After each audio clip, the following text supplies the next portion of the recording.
கொஞ்சம் பலனை ஆசீர்வதிக்கிறவர். கொஞ்சம் பலனில் கூட நீங்கள் தேவ சமூகத்தில் வந்திருக்கலாம். ஒரு கொஞ்சம் அப்படியே உண்மைதான் உங்களிடத்தில் இருந்திருக்கலாம்.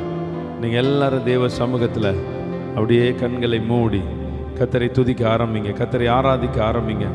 ஒரு தேவ பிரசன்னமும், ஒரு தேவ மகிமையும், ஒரு தேவ இரக்கமும், ஒரு தேவ வல்லமையும், கர்த்தருடைய பிரசன்னம் இந்த இடத்துல இறங்கும்படியாக, கர்த்தருடைய வல்லமை இந்த இடத்துல இறங்கும்படியாக, கர்த்தருடைய கரம் இந்த இடத்துல இறங்கும்படியாக, கர்த்தாவே நீர் இந்த நேரத்தில் உம்முடைய மகிமையின் பிரசன்னத்தினாலும் உம்முடைய தயவினாலும் கர்த்தர் நீர் ஆண்டவரை நிரப்பும்படியாக உம்முடைய சமூகத்தில் உம்மை நோக்கி நாங்கள் ஜெபிக்கிறோம். ஆண்டவரே, கர்த்தர் நீர் எவ்வளவா எங்கள் மீது அன்பு கூர்ந்து இருக்கிறீங்க, கர்த்தர் நீர் எவ்வளவா எங்கள் மீது உம்முடைய கிருபையை வைத்திருக்கிறீங்க, கர்த்தர் எவ்வளவா உங்கள் மீது ஒரு தயவை வைத்திருக்கிறீங்கன்னு சொல்லி எல்லாரும் ஆண்டவருடைய சமூகத்தில் கர்த்தரை துதிக்க ஆரம்பிச்சிருங்க. ஆண்டவரே உமக்கு ஸ்தோத்திரம்னு சொல்லி ஒரு தேவ மகிமை, தேவ பிரசன்னம், தேவ இரக்கம், தேவ கரம் நம்ம மத்தியில் இறங்கி வந்து கொண்டு இருக்கிறபடினால எல்லாரும் ஆண்டவரை ஸ்தோத்திரம் பண்ணுங்க. ஆண்டவரே உமக்கு நன்றி அப்பா.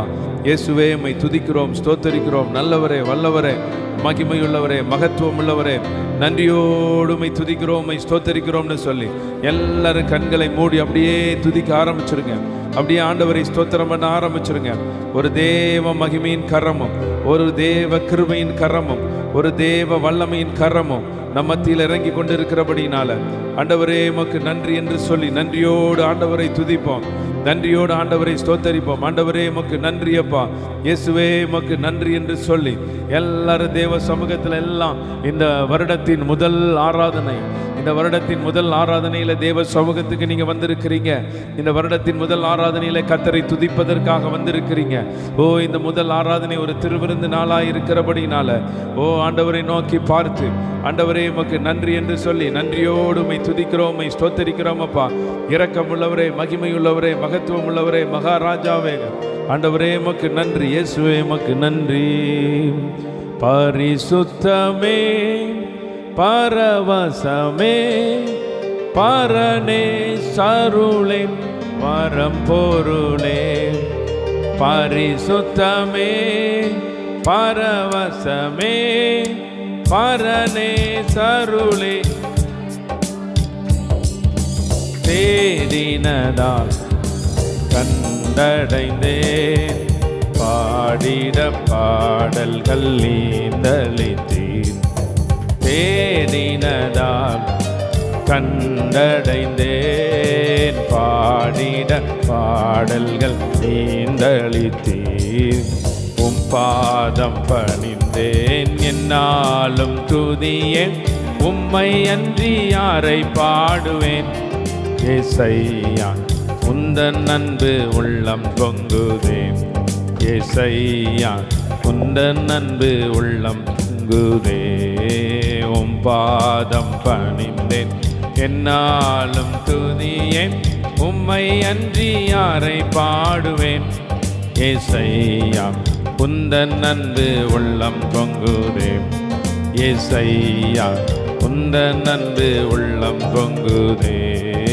உம் பாதம் பணிந்தேன், என்னாலும் துதியேன், உம்மை அன்றி யாரை பாடுவேன். ஏசையா உந்தன் அன்பு உள்ளம் பொங்குதே, ஏசையா உந்தன் அன்பு உள்ளம் பொங்குதே. புது எண்ணெயால், புது பலத்தால், புதிய கிருபை, புது கவியால், புது எண்ணெயால், புது பலத்தால், புதிய கிருபை, புது கவியால் நிரப்பினிதாம் நடத்துகின்றீர். நூதன சாலேமில் சேர்த்திடுவீர். நிரப்பினிதாம் நடத்துகிறீர். நூதன சாலை சேர்த்திடுவீர். உம் பாதம் பணிந்து என்னாலும் துதியே, உம்மை அன்றி யாரை பாடுவேன். ஏசையா உந்தன் அன்பு உள்ளம் பொங்குதே, ஏசையா உந்தன் அன்பு உள்ளம் பொங்குதே. என் முன் செல்லும் உம் சமூகம் எனக்கு அளிக்கும் இளைப்பாறுதல். என் முன் செல்லும் உம் சமூகம் எனக்கு அளிக்கும் இளைப்பாறுதல். உமது கோலும் உம் தடியும் உண்மையாய் என்னையும் தேற்றிடுதே. உமது கோலும் உம் தடியும் உண்மையாய் என்னையும் தேற்றிடுதே. உம் பாதம் பணிந்தேன் என்னாலும் துதியேன். உம்மை அன்றி யாரை பாடுவேன். ஏசையா உந்தன் அன்பு உள்ளம் பொங்குதே. ஏசையா உந்தன் அன்பு உள்ளம் பொங்குதே. என் இதய தெய்வமே நீர் எனது இறைவா ஆருயிரே. என் இதய தெய்வமே நீர் எனது இறைவா ஆருயிரே. நேசிக்கிறேன் இயேசுவேவும் நேசமுகம் என்றும் கண்டிடுவேன்.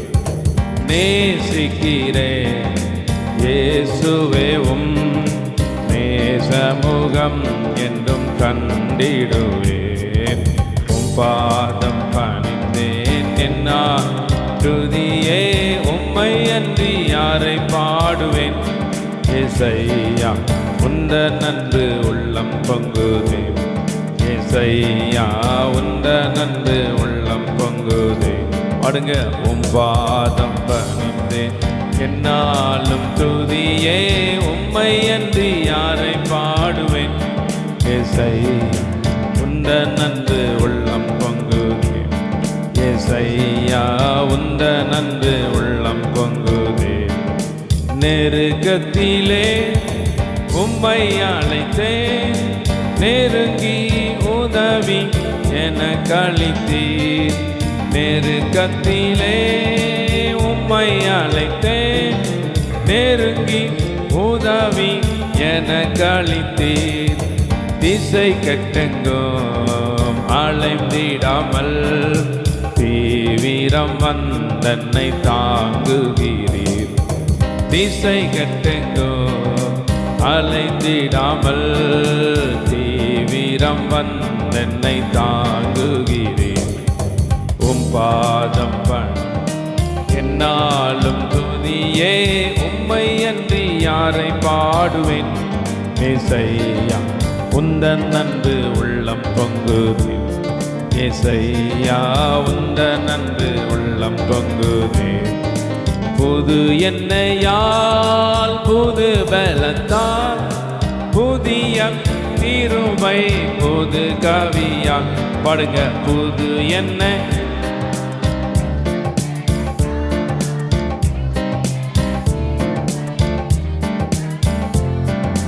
நிரப்பினிதம் நடத்துகிறீர். நூதன சாலேமில் சேர்த்திடுவீர். நிரப்பினிதம் நடத்துகிறீர். நூதன சாலேமில் சேர்த்திடுவேன். பாதம் பணிந்தேன் என்னாலும் துதியே. உம்மை அன்றி யாரை. ஏசையா உந்தன் அன்பு உள்ளம் பொங்குதே.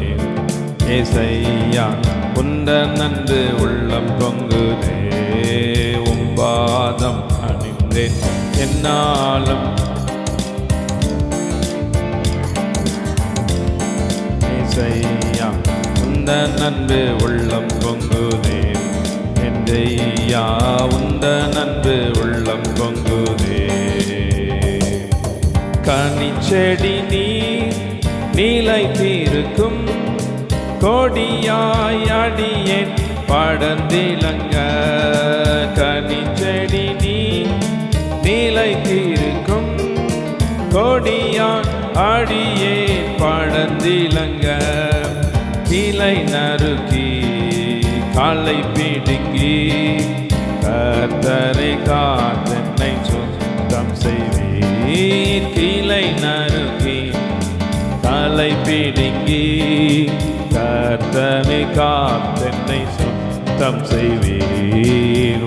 பாதம் பணிந்தேன் என்னாலும் துதியே, உம்மை அன்றி யாரை பாடுவேன்.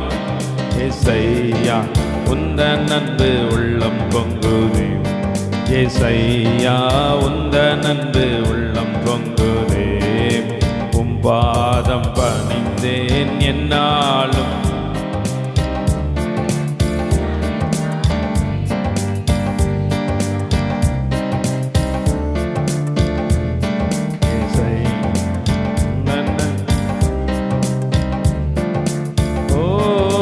உமக்காகத்தான் வாழ்கிறேன், உம்மைத்தான் நேசிக்கிறேன். ஐயா உமக்காகத்தான் வாழ்கிறேன், உம்மைத்தான் நேசிக்கிறேன். பலியாகி என்னை மீட்டீரே, பலியாகி என்னை மீட்டீரே. பரலோகம் திறந்தீரையா, பரலோகம் திறந்தீரையா. உமக்காகத்தான் வாழ்கிறேன், உம்மைத்தான் நேசிக்கிறேன். ஆமென். உமக்காகத்தான் வாழ்கிறேன், உம்மைத்தான் நேசிக்கிறேன். பலியாகி என்னை மீட்டீரே, பலியாகி என்னை மீட்டீரே. பரலோகம் திறந்தீரையா, பரலோகம் திறந்தீரையா. எஜமானனே, ஓ எஜமானனே,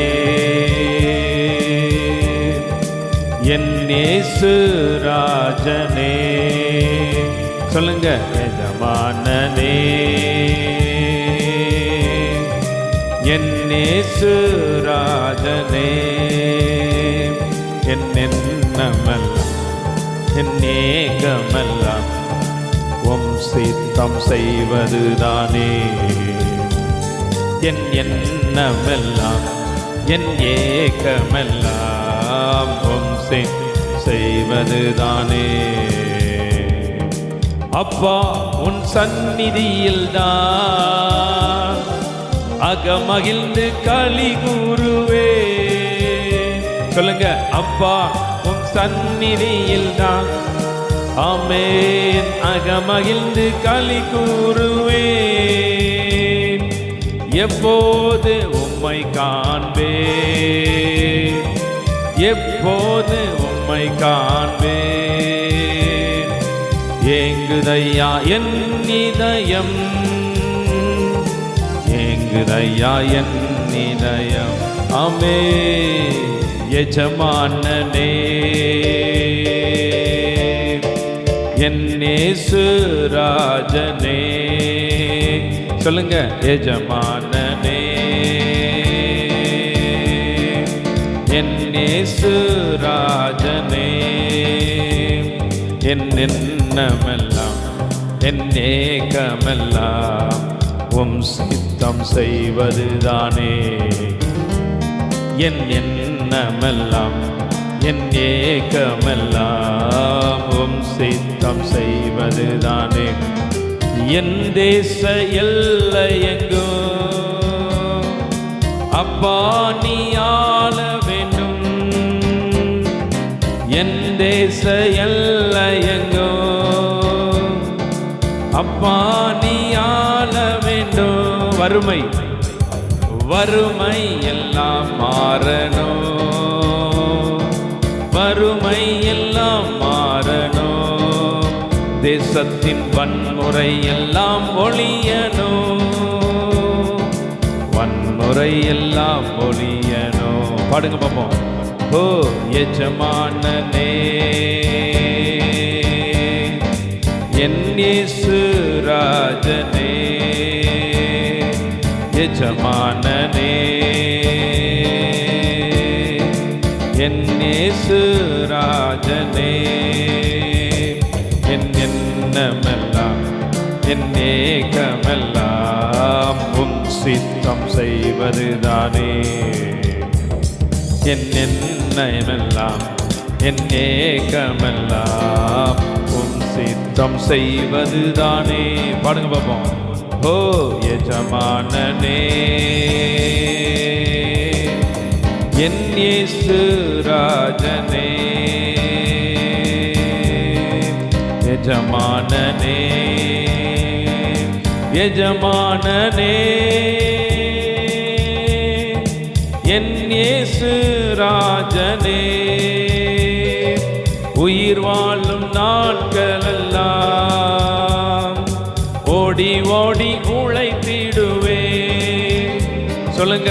உயிர் வாழும் நாட்களெல்லாம்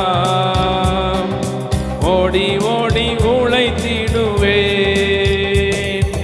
அழைத்தீரே உம் சேவைக்கு, என்னை அழைத்தீரே உம் சேவை. ஆமென். அதை நான் மறப்பேனோ, அதை நான் மறப்பேனோ. சொல்லுங்க. அழைத்தீரே உம் சேவைக்கு, கொஞ்சம் குறைச்சிக்க. அழைத்தீரே உம் சேவைக்கு, அதை நான் மறப்பேனோ, அதை நான் மறப்பேனோ. அப்படி ஆண்டவருக்கு நன்றி சொல்லுங்க. அவர் தான் உங்களுக்கு ஒரு எஜமானன், உண்மையாய் கூலி கொடுக்கிறவர், உண்மையை உங்களை உயர்த்துகிறவர். இந்த ஆராதனையின் ஆரம்பத்தில் சொன்னபடியே கொஞ்சத்து உண்மையையும் பார்க்கிற தேவன், கொஞ்சத்து பலனை பார்க்கிற தேவன், கொஞ்சம் விசுவாசத்தை பார்க்கிற தேவன், கொஞ்சம் நம்பிக்கையை பார்க்கிற தேவன். சில நேரத்தில் இருக்கிற உங்களுடைய கொஞ்சம் பரிசுத்தத்தை கூட அவர் கர்த்தர் கனம் பண்ணுகிற ஒரு தேவனாய் இருக்கிறார். நல்ல ஆண்டவருக்கு நன்றி சொல்லிக்கொண்டே இருங்க. ஆமா ஆண்டவரே, என்னுடைய கொஞ்சத்தை நீர் நேசிக்கிறவர். உங்களுடைய கொஞ்சம் உண்மையை கர்த்தர் அங்கீகரிக்க போகிறார். இந்த 2025 வருடத்தின் முதல் ஆராதனையில தேவ சமூகத்தில் வந்து ஆராதிக்கிற எனக்கு அருமையான கர்த்தருடைய ஜனங்களே, உங்களுடைய கொஞ்சம் உண்மைகளை, உங்களுடைய கொஞ்சம் பரிசுத்தத்தை, உங்களுடைய கொஞ்சம் விசுவாசத்தை எல்லாவற்றையும் கர்த்தர் அங்கீகரிக்க போகிறார். எல்லாவற்றையும் கர்த்தர் அங்கீகரிக்க போகிறார். எல்லாரும் ஆண்டவரை ஸ்தோத்திரம் பண்ணுவோம். ஆண்டவரே உமக்கு நன்றி அப்பா, இயேசுவே உமக்கு நன்றி நன்றி என்று சொல்லி நன்றியோடு ஆண்டவரை துதிப்போமா. நன்றி நிறைந்த உள்ளத்தோடும், நன்றி நிறைந்த உள்ளத்தோடு நாம் கர்த்தரை ஸ்தோத்திரம் பண்ணுவோம். ஹல்லேலூயா. என் உயர்விலும் என் தாழ்விலும் என் ஆத்துமா பாடும் அல்லேலூயா,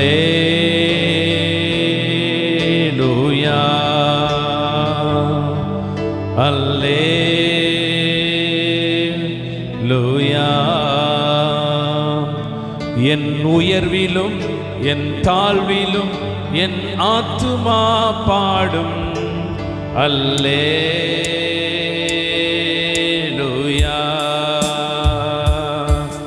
அல்லேலூயா. இன்னொரு முறை பாடுவோமா? என் உயர்விலும் என் தாழ்விலும் என் ஆத்துமா பாடும் அல்லேலூயா,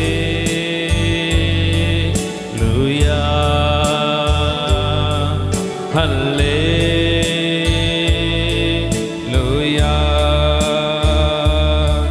நான் சோர்ந்து போகும் போது என் பலனாக மாறும். நான் சொற்களற்ற நேரம் என் ஆத்துமாவும் பாடும். நான் சோர்ந்து போகும் நேரம் என் பலனாக மாறும். நான் சொற்களற்ற நேரம் என் ஆத்துமாவும் பாடும் அல்லேலூயா,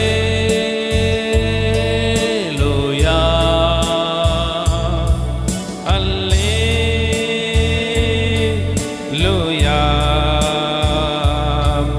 நான் உயரப் போகும் போது என் வெற்றி கீதமாகும். நான் தாழ நிற்கும் போதும் என்னை தேற்றும் கீதமாகும். சொல்லுங்க பாப்போம். நான் உயர போகும் போது என் வெற்றி கீதமாகும். நான் தாழ நிற்கும் போது என்னை தேற்றும் கீதமாகும். கைகளை உயர்த்தி அல்லேலூயா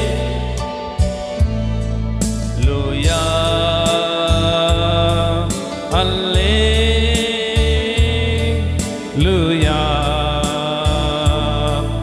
என் உயர்விலும் என் தாழ்விலும் என் ஆத்துமா பாடும் அல்லேலூயா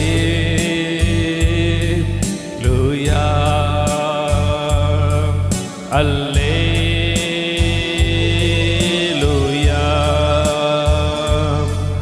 என் எதிரி பெருக பெருக என் பந்தி அளவும் பெருகும். நான் துதித்து பாடும் போது சிறைச்சாலை கதவும் திறக்கும். என் எதிரி பெருக பெருக என் பந்தி அளவு பெருகும். நான் துதித்து பாடும்போது என் ஆமென் அல்லேலூயா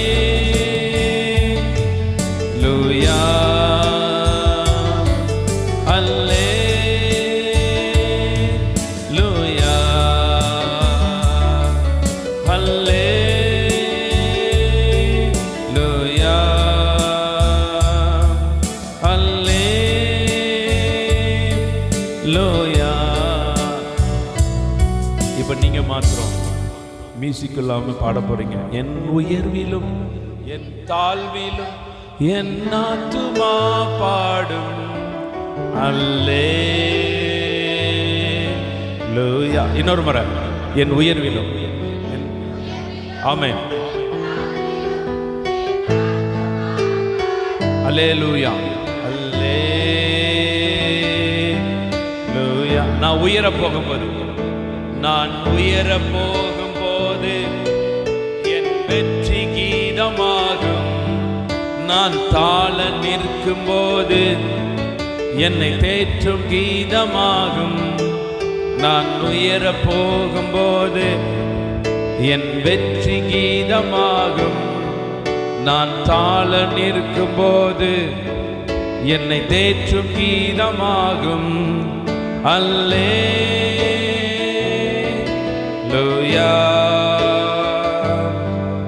அல்லேலூயா. இன்னொரு முறை கைகளை உயர்த்தி அல்லேலூயா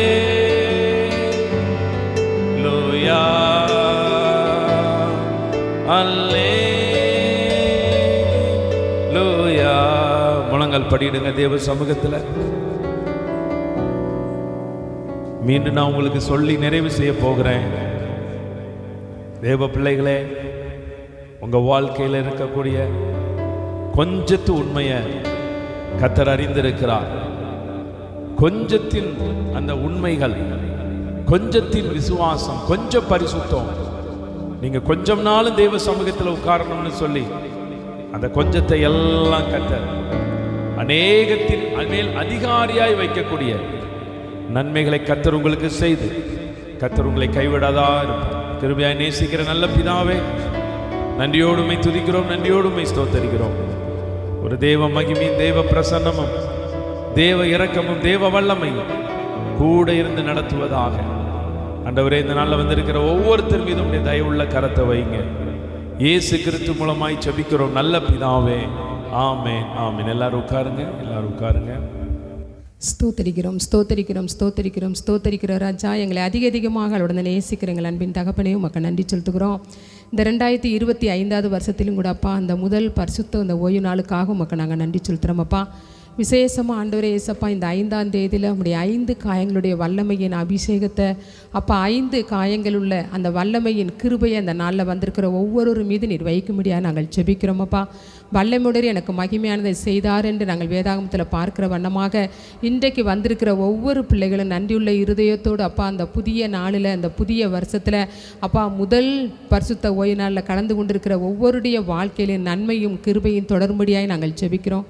அது மாத்திரமல்ல ஆண்டவரே ஏசப்பா, என்னை பிரஸ்தாபம் பண்ணிற எந்த ஸ்தானத்திலிருந்து நான் உங்களை ஆசீர்வதிப்பேன் என்று சொன்ன கர்த்தரப்பா, இவ்வளவு நேரமும் உள்ளத்தின் ஆழத்திலிருந்து உண்மையோடும் கருத்தோடும் ஆவியோடும் அப்பா முழு பலத்தோடும் முழு மனதோடும் முழு இருதயத்தோடும் உடைய சமூகத்தில் வந்து துதி ஸ்தோத்திரங்களை ஏறெடுத்த ஒவ்வொருடைய சிரசிலின் நன்மைகள் தங்கும்படியாய் நாங்கள் ஜெபிக்கிறோம். சஞ்சலமும் தவிப்பும் ஓடி போகட்டும் அப்பா. நித்திய மகிழ்ச்சி பிள்ளைகள் தலைமையில் அமர்ந்திருக்கும்படியாய் நாங்கள் ஜெபிக்கிறோம் அப்பா. முதலாவது தேவனுடைய ராஜ்யத்தை அவருடைய நீதியை தேடுங்கள், அப்படி இவளெல்லாம் உங்களுக்கு கூட கொடுக்கப்படும் என்ற வார்த்தையின்படி அப்பா நெடுங்காலமாக பிள்ளைகள் இருதயத்தில் இருந்து ஆண்டவரே ஏசப்பா கண்ணீரோடு பாரத்தோடு ஜெபித்து கொண்டிருக்கிற அந்த காரியத்தில் அப்பா, இந்த புதிய ஆண்டில் அப்பா, அந்த புதிய மாதத்தில் அப்பா, அந்த புதிய பரிசுத்த இந்த ஓய்வு நாளில் முதல் ஆராதனையில் கலந்து கொண்டிருக்கிற ஒவ்வொருடைய வாழ்க்கையிலும் அப்பா பெரிய பெரிய நன்மைகள் அப்பா, புதிய நன்மைகளை புதிய கிருபைகளை அப்பா நீர் கொடுத்து நீர் ஆசீர்வதிக்கப்படுற தயவுக்காய் நன்றி சொல்கிறோம்ப்பா.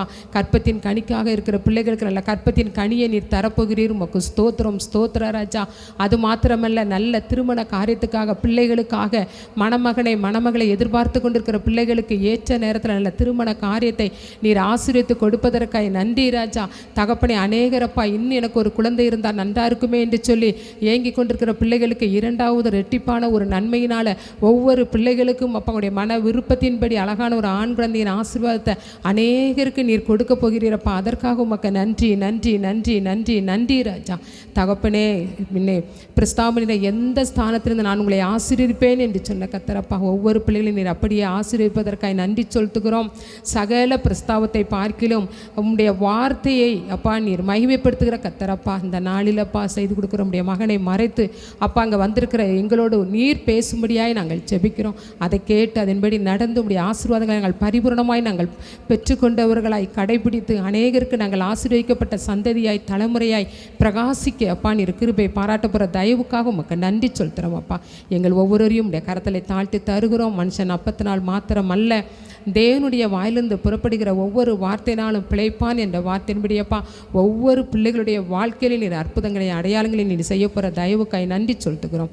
எல்லா துதி கன மகிமை உமக்கே செலுத்துகிறோம். இயேசுவின் இணையற்ற இன்ப நாமத்தில் ஜெபிக்கிறோம் எங்கள் நல்ல பிதாவே. ஆமேன் ஆமேன். நாம் வாசிப்போம் செப்பனியா தீர்க்கதரிசியின் புஸ்தகம் 3ஆம் அதிகாரத்தினுடைய 20வது வசனத்தின் பின்பாகத்தை நாம் வாசிக்கலாம். பூமியில் உள்ள சகல ஜனங்களுக்குள்ளும் நான் உங்களை கீர்த்தியும் புகழ்ச்சியுமாக வைப்பேன் என்று கர்த்தர் சொல்லுகிறார். எனக்கு அருமையான கர்த்தருடைய ஜனங்களே, இந்த 2025ஆம் வருடத்திற்காக கர்த்தர் கொடுத்த ஒரு நல்ல ஒரு வாக்குத்தத்தம் செப்பனியா 3:20, பூமியில் உள்ள சகல ஜனங்களுக்குள்ளும் நான் உங்களை கீர்த்தியும் புகழ்ச்சியுமாய் வைப்பேன் என்று கர்த்தர் சொல்லுகிறார். எல்லாரும் கைகளை உயர்த்தி இந்த வசனத்தை அறிக்கை பண்ணுவோமா? பூமியில் உள்ள சகல ஜனங்களுக்குள்ளும் நான் உங்களை கீர்த்தியும் புகழ்ச்சியுமாக வைப்பேன் என்று கர்த்தர் சொல்லுகிறார். மறுபடியும் இப்போ நம்ம ஒரு விசுவாச அறிக்கையை சொல்ல போகிறோம். பூமியில் உள்ள சகல ஜனங்களுக்குள்ளும் என்னை என் கர்த்தர் கீர்த்தியும் புகழ்ச்சியுமாக வைப்பார். ஆமென். இந்த வசனத்தின் அடிப்படையில் தான் நம்ம கர்த்தருடைய வார்த்தைகள் அதை நம்ம தியானித்து கொண்டிருக்கிறோம். கடந்த 1ஆம் தேதி இரவு நேரத்தில் நம்ம வாக்குத்தத்த அந்த ஜெபத்தில் கிட்டத்தட்ட ஒரு 12 ஆசீர்வாதத்தை நம்ம தியானித்து இருக்கிறோம். 12 விதமான நன்மைகள், 12 விதமான ஆசீர்வாதங்களை கடந்த நாட்களிலே இந்த செப்பனியா தீர்க்கதரிசியின் புஸ்தகத்தின் அடிப்படையில் நம்ம அதை தியானித்து இருக்கிறோம். அதனால் தேவன் உங்கள் வாழ்க்கையில் அந்த 12 நன்மைகளையும் கர்த்தர் கொண்டு வருவார். குறிப்பாக உங்களை பார்த்து நான் சொல்கிறேன், அந்த 1ஆம் தேதி இரவு வாக்குத்தத்த ஆராதனைக்கு வர முடியாதவங்க அதை நீங்கள் திரும்பி பார்த்து அந்த 12 அந்த வார்த்தைகளையும் நீங்கள் சொல்லி ஜெபம் பண்ணுங்க. கர்த்தர் நிறைவேற்றுவார். இல்லை என்றாலும் நீங்கள் இன்னொரு முறை பார்த்து அதையெல்லாம் நீங்கள் ஜெபிக்கும் பொழுது 12 மாதத்துக்குள்ளே அந்த 12 விதமான நன்மைகளை கர்த்தர் உங்கள் வாழ்க்கையில் தருவார் என்று நான் விசுவாசமாய் நம்புகிறேன். குறிப்பாக இந்த இடத்துல சொல்லப்பட்டிருக்கிறது கீர்த்தியும் புகழ்ச்சியுமாய் வைப்பேன் அப்படின்னு சொல்லி. அப்போ நான் சொன்னபடி பெயரும் புகழுமாய் வைப்பேன் அப்படின்னு தான் ஒரு அர்த்தம். அப்போ இந்த வருடத்தில் உங்களுக்காக தேவன் உங்களுக்கு நல்ல பேர் புகழோட உங்களை வாழ பண்ணுகிற ஒரு தேவனாக இருக்கிறார். பக்கத்தில் இருக்கவங்களுடைய கரத்தை பிடிச்சி சொல்லுங்கள், கர்த்தர் உங்களை பெயரும் புகழோடும் வாழ பண்ணுவார்னு சொல்லுங்கள். கர்த்தர் உங்களை பெயரும் புகழோடு வாழ பண்ணுவார். இப்போ வந்து எஸ்தர் வந்து இங்கே ஆக்னஸ் கொடுங்க, 2 பேரும் நீங்கள் கொடுக்கல, பெயரும் புகழோடு. அதனால் எல்லாம் கர்த்தர் வந்து பாருங்கள், ஒரு பெயர் புகழ் ஒரு மனிதனுக்கு வருது அப்படின்னா, ஒரு பெயர் புகழ் வர்றதுக்கு முன்னாடி சில அவமானங்களை அவன் கடந்து செல்ல வேண்டியது ஒரு அவசியமாக இருக்கிறது. எந்த ஒரு பெயர் புகழ் உங்களுக்கு வருதுன்னா, எடுத்த உடனே பெயரும் புகழும் வந்தால் என்ன நடக்கும்? என்ன நடக்கும்? எடுத்த உடனே நீங்கள் பெயரும் புகழுமோட மாறிடுறீங்க. என்ன நடக்கும்? உங்களுக்கே தலகால் புரியாது. ஆணவம் யாரோ ஒரு நல்ல வார்த்தையை சொல்கிறாங்க. யார் சொல்கிறா? கர்த்தர் உங்களை ஆசீர்வதிப்பார். நீங்கள் ஆணவம் இல்லாமல் இருக்கும்படி உங்களை அன்போடு கேட்டுக்கொள்கிறேன். அல்லேலூயா. அப்போ பெயர் புகழ் வர்றதுக்கு முன்னாடி என்ன நடக்கும் அப்படின்னு பார்த்தீங்கன்னா, சில அவமானத்தின் பாதைகளிலையும் சில நிந்தையின் பாதைகளிலையும் கர்த்தர் நடத்திட்டு தான் தேவனுடைய பிள்ளைகளுக்கு கர்த்தர் பெயரும் புகழும் கொடுப்பார். நீங்கள் வேதத்தில் டைரெக்டாக பெயரும் புகழும் வந்துச்சு அப்படின்னு யாராவது ஒருத்தர் சொல்ல முடியுமா? இல்லை. அப்படி தானே? பெயரும் புகழும் யாருக்கா டைரெக்டாக வந்திருக்கா? வரல. அப்படி நிறைய காரியங்களை நம்ம தியானிக்கலாம். இன்றைக்கி நம்ம தியானிப்போம். இன்றைக்கி ஒருத்தருடைய கீர்த்தி தேசமெங்கும் அது பரவிச்சு. அந்த தேசமெங்கும் அந்த கீர்த்தி அப்படி பரவுனதற்கு முன்பதாக அவர் என்ன நிலைமையில் இருந்தார் அப்படிங்கிறத நம்ம தியானித்து நம்ம இன்றைக்கி ஜெபிக்க போகிறோம். 1 நாளாகமம் 14ஆம் அதிகாரம் 17வது வசனத்தை வாசிங்க. 1 நாளாகமம் 14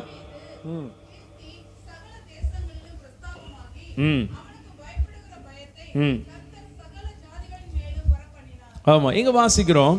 அப்படியே தாவீதின் கீர்த்தி சகல தேசங்களிலும் பிரசித்தமாகி அவனுக்கு பயப்படுகிற பயத்தை கர்த்தர் சகல ஜாதிகள் மேலும் வர பண்ணினார் அப்படின்னு சொல்லி பார்க்கிறோம். அப்போ வேதத்திலிருந்து தாவீதை குறித்து நம்ம தியானிக்கிறதா இருந்தால் நிறைய காரியங்கள் தியானிக்கலாம். வேதத்திலிருந்து தாவீது சென்ற பாதைகள், தாவீதினுடைய வாழ்க்கையில் நடந்த காரியங்கள், இதையெல்லாம் நீங்கள் தியானிக்கணும் அப்படின்னா நிறைய சத்தியங்கள் உண்டு. ஒரு சில காரியங்கள், அவன் கீர்த்தி தேசமெங்கும் பரவுவதற்கு முன்பதாக அவனுடைய காரியங்கள் எல்லாம் நம்ம கொஞ்சமாக நம்ம தியானிக்க போகிறோம்.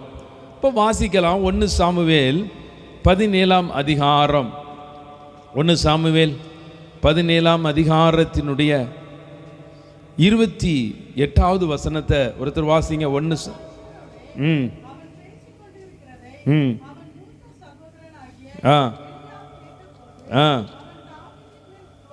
அவன் தாவீதின் மேல் கோபம் கொண்டு, நீ இங்கே வந்தது என்ன? வனாந்திரத்தில் இருக்கக்கூடிய கொஞ்சம் ஆடுகளை நீ யார் வசத்தில் விட்டாய்? யுத்தத்தை பார்க்க அல்லவா வந்தாய்? உன் துணிகரத்தையும் உன் இருதயத்தின் அகங்காரத்தையும் நான் அறிவேன் என்றான். அப்போ நீங்கள் இப்போ என்ன கவனிங்க. இந்த இடத்தினுடைய சம்பவம் நம்ம ஏற்கனவே நிறைய முறை நம்ம தியானிச்சிருக்கிறோம். இந்த இடத்துல எலியாப், தாவீதுடைய மூத்த சகோதரன் எலியாப் வந்து தாவீதின் மேல் கோபம் கொண்டு, முதல்ல என்ன வருது? கோபம். அல்லேலூயா.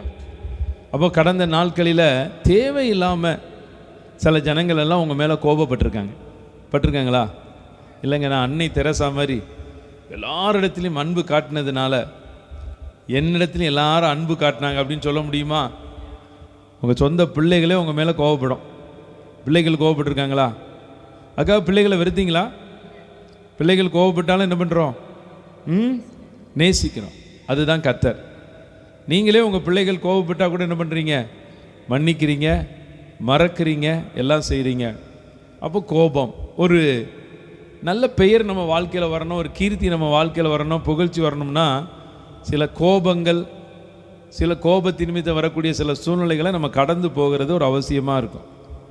இப்போ இந்த இடத்துல தாவீது மேலே அவருடைய மூத்த சகோதரர் எலியாப் வந்து கோபம் கொள்கிறார்.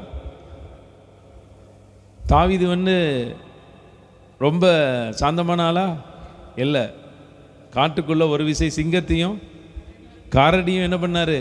தன் கையால் கிழித்து போட்டவர். காட்டுக்குள்ளேயே இருந்து, காட்டுக்குள்ளேயே இந்த களை வெட்ட, அந்த இறையை பிடிச்சு போடக்கூடிய கம்பை பிடிச்சி கையெல்லாம் காய்ப்பு.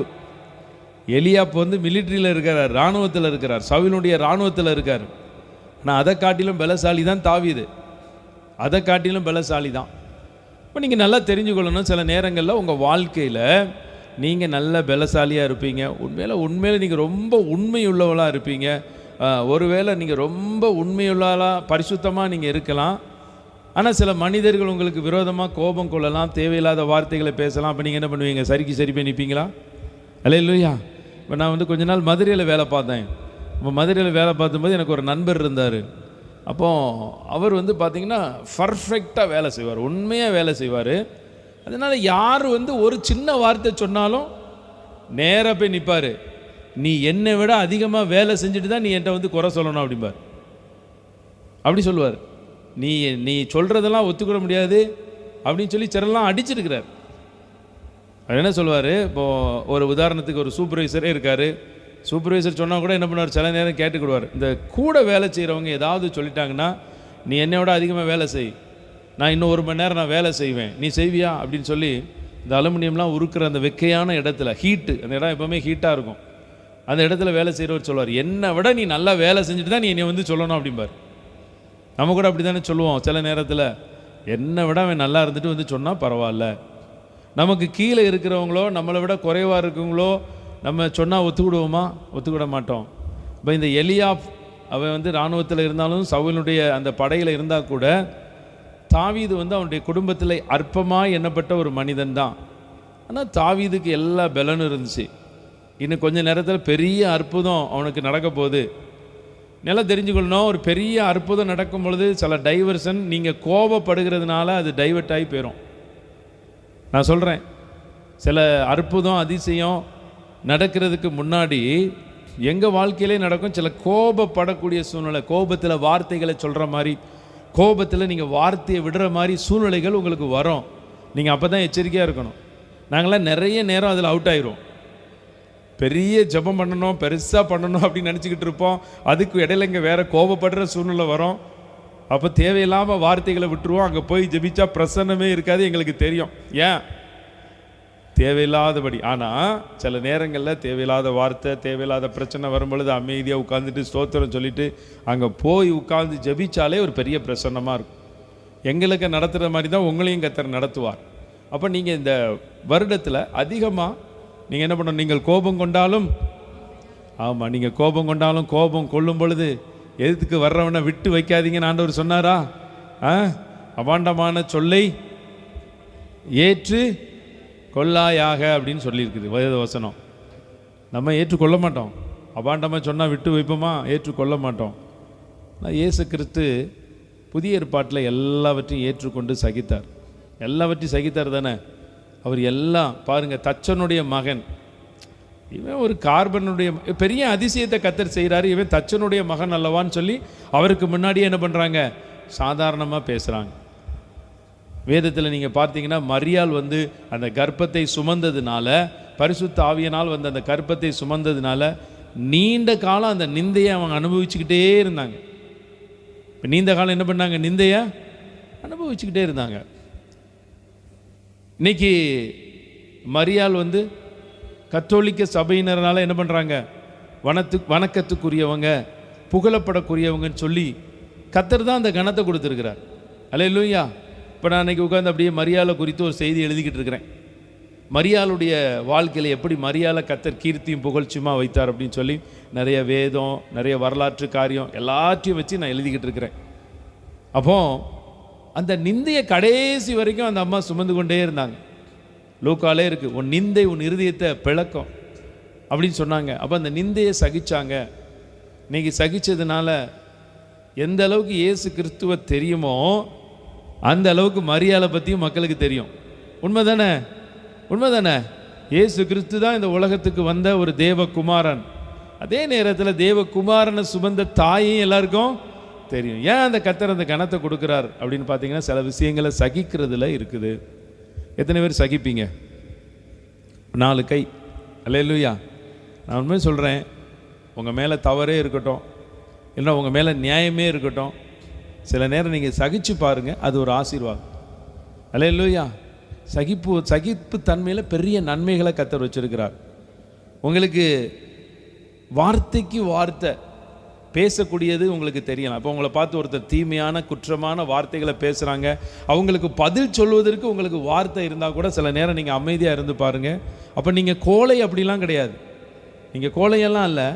சில நேரம் சில விஷயத்தை நீங்கள் சகித்து பார்க்கணும், சில விஷயத்தை நீங்கள் என்ன பண்ணணும், சகித்து நீங்கள் இருந்தீங்கன்னா அதில் பெரிய நன்மைகளை கர்த்தர் உங்கள் வாழ்க்கையில் வச்சுருக்கிறார். அப்போது தேவ பிள்ளைகள் நீங்கள் நன்றாக தெரிந்து கொள்ளக்கூடிய இன்னொரு முக்கியமான காரியம், நீங்கள் கோபம் உங்கள் வாழ்க்கையில் இந்த புத்தாண்டில் வீட்டில் இருக்கு அப்படியா, டென்ஷிப் பண்ண வாங்கிட்டு போ அப்படியா, சரி ஓகே. அப்போ கோபம் கொண்டாலும், அப்போ இந்த எலியா கோபம் கொள்ளுகிறார், தாவீது அமைதியாக இருக்கிறார். அதுபடியா நீ இங்கே வந்தது என்ன, வனாந்தரத்தில் உள்ள அந்த வசனத்தை வாசிங்க. கொஞ்சம் ஆடுகள்.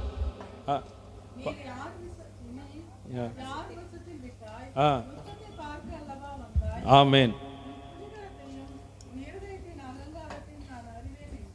அல்லேலூயா. இப்போ நீங்கள் அடுத்தபடியாக கவனிங்க, நீ இங்கே வந்தது என்ன, உனக்கு என்ன இங்கே வேலை, உனக்கு இங்கே என்ன வேலை? வனாந்திரத்தில் இருக்கிற கொஞ்சம் ஆடுகள், கொஞ்சம் ஆட்டை கொடுத்துருக்கு, நீ அதை ஒழுங்காக மேய்க்கக்கூடாதா? கொஞ்சம் ஆடு தான் உனக்கு வேலை. கடைசி வரைக்கும் என்னது, ஆடு மேய்க்கிற வேலை தான். அதை மறைமுகமாக சொல்கிறார். சில நேரம் உங்களை பார்த்து மகன்கள் சொல்லலாம், நீ கடைசி வரைக்கும் இப்படியே தான் இருப்ப, வாழ்க்கையில் ஒரு முன்னேற்றத்துக்குள்ளே போக மாட்டேன்னு யாராவது உங்கள்கிட்ட சொல்லிட்டாங்கன்னா நீங்கள் அப்போ தான் ரொம்ப நன்றி சொல்லணும். அல்லேலூயா. இன்னும் கொஞ்சம் நேரத்தில் பெரிய அற்புதம் நடக்க போகுது, இன்னும் கொஞ்சம் நேரத்தில் தான். அப்போ கொஞ்சம் ஆடு தான், அதுதான் உன் வேலை. அப்போ அந்த வேலையை நீ விட்டுட்டு ஏன் நீ வந்த அப்படின்னு சொல்லி, யுத்தத்தை பார்க்க வந்தாய் அல்லவா, உன் துணிகரத்தையும் உன் இருதயத்தின் அகங்காரத்தையும் நான் அறிவேன் என்றார். உண்மையிலே அவர் துணிகரமாகவும் அகங்காரமாகவும் வந்தாரா? இல்லை, அப்படி தானே? நீங்கள் இந்த அதிகாரத்தை நீங்கள் வாசித்து பார்த்தீங்கன்னா 17ஆம் அதிகாரத்தினுடைய 17வது வசனத்தை நீங்கள் வாசிங்க. 1 சாமுவேல். ஈசாய் தன் குமாரனாகிய தாவீதை நோக்கி, உன் சகோதரருக்கு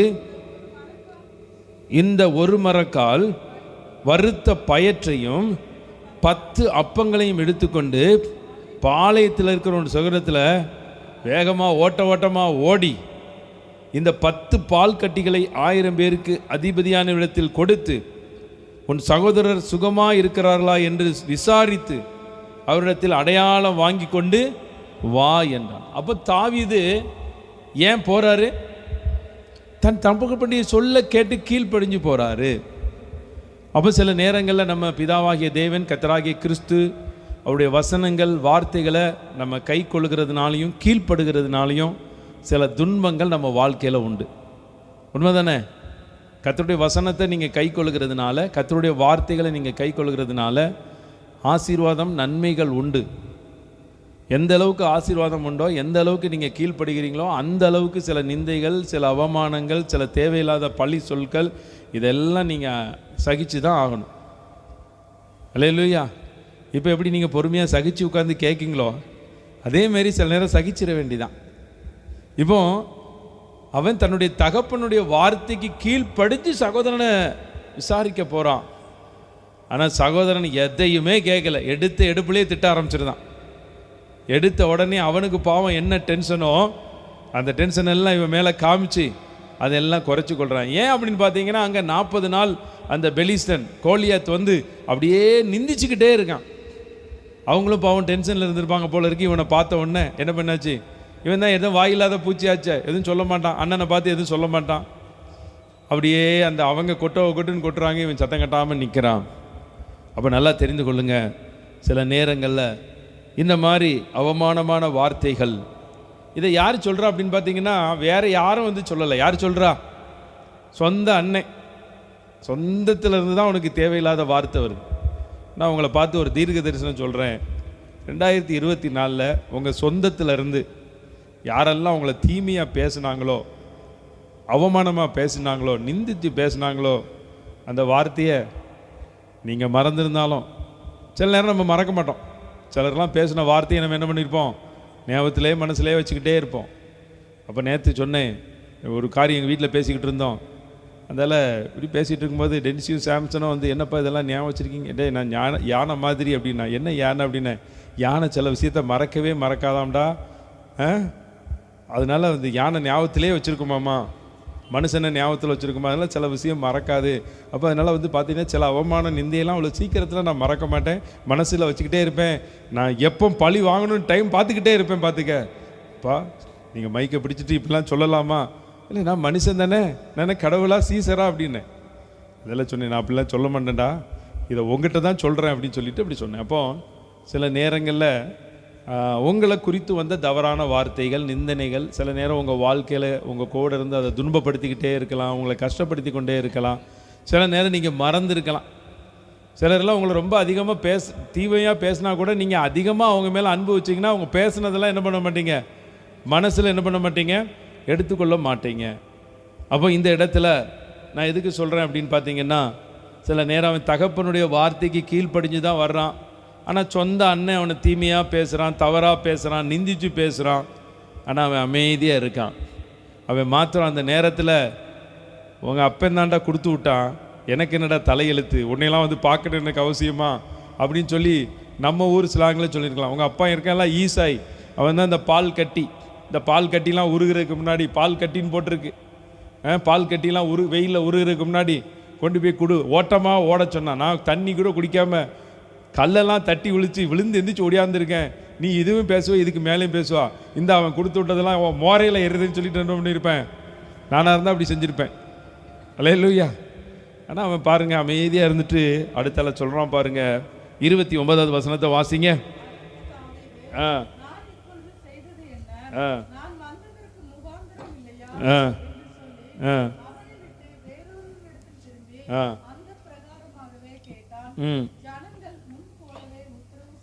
அல்லேலூயா. இப்போ இந்த 29வது வசனம் தாவீது வந்து மனசுக்குள்ளே சொல்லக்கூடிய ஒரு காரியம். எதில் சொல்லக்கூடிய ஒரு காரியம்? மனசுல. சில விஷயத்தை நீங்கள் மனசுக்குள்ளே தான் வைக்கணும், வெளியில் வைக்கக்கூடாது, வெளியில் சொல்லக்கூடாது சில காரியத்தை. சில நேரம் அப்படி தான் காரியத்தை மறைப்பது. வசனத்தை முடிங்க. யாருக்கு மேன்மை? நீங்கள் ஒரு காரியத்தை சில நேரம் மறைக்கிறீங்க அப்படின்னா உங்களை கர்த்தர் மேன்மையாக வைப்பார். எல்லா விஷயத்தையும் எல்லார்ட்டையும் நீங்கள் சொல்லணும்னு அவசியம் இல்லை. எல்லா காரியத்தையும் நீங்கள், நான் சொல்கிறேன், தெய்வ பிள்ளைகள் சில ரகசியங்களை நீங்கள் என்ன பண்ணணும், மனதில் வைப்பதற்கும் அதை அடக்கி வைப்பதற்கும் வெளியில் சொல்லாதபடி இருப்பதற்கும் உங்களுக்கு ஒரு காரியம் தெரிஞ்சிருக்கணும். சில விஷயத்தை நீங்கள் பார்த்துக்க மனசில் வச்சுக்கிட்டே இருக்க வேண்டியதான். அது வந்து நீங்கள் வெளியில் சொல்ல வேண்டிய நேரத்தில் நீங்கள் சொன்னால் போதும். சில காரியத்தை நீங்கள் என்ன பண்ணலாம், மனதில் வைத்து கொள்ளலாம். இப்போ தாவீது சொல்லுதார், நாங்கள் வந்ததுக்கு முகாந்திரம் இல்லையா அப்படின்னு அப்படியே அமைதியாக சொல்லிட்டு அவனை விட்டு வேறொன்னிடத்தில் திரும்பி அந்த பிரகாரமே கேட்டான். ஜனங்கள் முன்பு போலவே உத்தரவு சொல்கிறாங்க. இப்போ பாருங்கள், தன் சொந்த அண்ணன் ரொம்ப பேசிட்டான், உடனே இவனே இவ்வளோ தூரம் பேசுகிறான், சொந்த அண்ணனே என்னை எப்படி பேசுகிறான், அடுத்தவன் இன்னும் என்ன அதிகமாக பேசுவான்னு சொல்லிட்டு அவன் என்ன பண்ணலை, சோர்ந்து போகலை. அவன் அடுத்த வண்டியும் போய் இதை பற்றி கேட்கான், ஏப்பா என்ன தான் நடக்குது? அவன் சொல்கிறான், இங்கே ஒரு பெலிஸ்தன் வந்து 40 நாளாக நிந்திச்சுக்கிட்டு இருக்கான், அவனை கொல்றவனுக்கு 25வது வசனத்தை வாசிங்க, 17-25 வாசிங்க.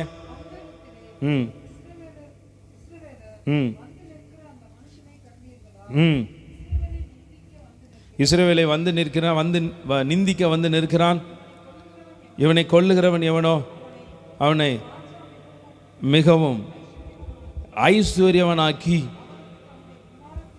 அவனுக்கு தம்முடைய குமாரத்தியை தந்து அவன் தகப்பன் வீட்டாருக்கு இஸ்ரவேலிலே சர்வ மானியம் கொடுப்பார் என்றார்கள். இப்போ இதே மேட்ரை இன்னொருத்தனும் சொல்கிறான், தாவீது சொன்ன. அப்போ ஜனங்கள் முன்பு போலவே உத்தரவு சொன்னார்கள்.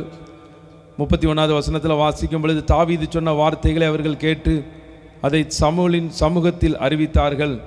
அப்பொழுது அவன் அவளை அழைப்பித்தான் அப்படின்னு சொல்லி என்ன நடக்குது அப்படின்னு பார்த்தீங்கன்னா, இதுக்கு முந்தின வசனங்களில் தாவீது சொல்கிறான், அந்த சவுல்கிட்டத்தில் போய் சொல்லுங்க, இந்த நிந்திக்கிற பெலிஸ்தனை என்னால் என்ன பண்ண முடியும், கொல்ல முடியும் அப்படின்னு சொல்லும் பொழுது சொந்த அன்னை நம்பலை, சுற்றி இருக்கிற மக்கள் நம்பலை.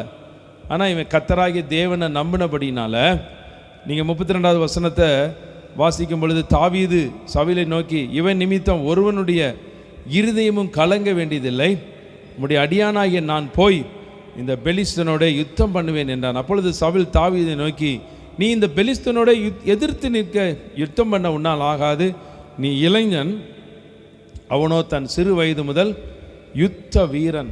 அப்படி சொல்ல, நீ சின்ன பையன்ப்பா, உன்னால் முடியாது அப்படின்னு சொல்லி ராஜா கூட என்ன பண்ணுறாரு, தன்மையாக பேசுகிறாரு. இவன் விடுற மாதிரி இல்லை. 34வது வசனத்தை சொல்லும் பொழுது தாவீது சவுலை பார்த்து, உம்முடைய அடியான் என் தகப்பனுடைய ஆடுகளை மேய்த்து கொண்டிருக்கிற பொழுது ஒரு விசை சிங்கமும் ஒரு விசை கரடியும் வந்து மந்தையில் இருக்கிற ஒரு ஆட்டை பிடித்து கொண்டது. நான் அதை தொடர்ந்து போய் அதை அடித்து அதை அதன் வாய்க்கு தப்புவித்தேன். அது என் மேல் பாய்ந்த போது நான் அதன் தாடியை பிடித்து அடித்து கொன்று போட்டேன். அந்த சிங்கத்தையும் அந்த கரடியும் உடைய அடியனாக நான் கொன்றேன். விருத்த சேதனமில்லாத இந்த பெலிஸ்தனும் அவைகளில் ஒன்றை போல் இருப்பான். அவன் ஜீவனுள்ள தேவனுடைய சேனைகளை நிந்தித்தானே அப்படின்னு சொல்லி நீங்கள் தொடர்ந்து வாசித்து பார்த்தீங்கன்னா, என்னை சிங்கத்தின் கைக்கும் கரடியின் கைக்கும் தப்புவித்த கர்த்தர் இந்த பெலிஸ்தனுடைய கைக்கும் தப்புவிப்பார் என்றான்.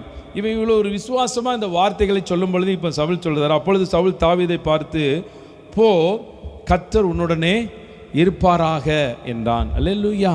அப்போ நீங்கள் நல்லா தெரிந்து கொள்ளுங்க, இந்த இடத்துல 2 பிராணிகள் சொல்லப்பட்டிருக்கிறது. என்னெல்லாம்?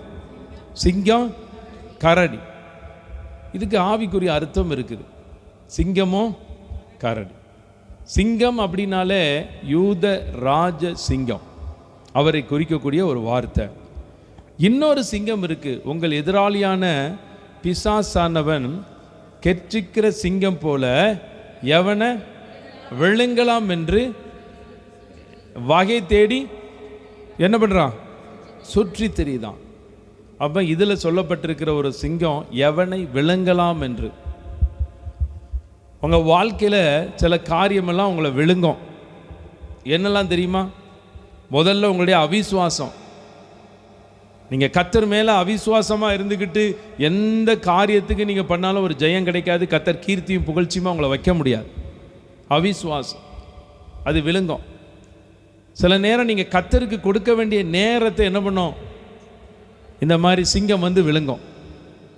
உங்கள் டைம், நீங்கள் தேவ சமூகத்தில் ஆண்டவருடைய ஆராதனையில் கர்த்தருடைய சமூகத்தில் உட்காரணும் அப்படின்னு சொல்லி கர்த்தர் தீர்மானித்து அந்த நாட்களில் கர்த்தர் உங்களுக்கு ஒரு நன்மை செய்யணும், ஒரு விடுதலையை கொடுக்கணும், ஒரு ஆசீர்வாதத்தை கொடுக்கணும்னு சொல்லி ஒரு தீர்மானித்திருக்கும் பொழுது அப்படியே வந்து அந்த சிசாசான சிங்கம் வந்து அதற்கேற்ற சூழ்நிலை.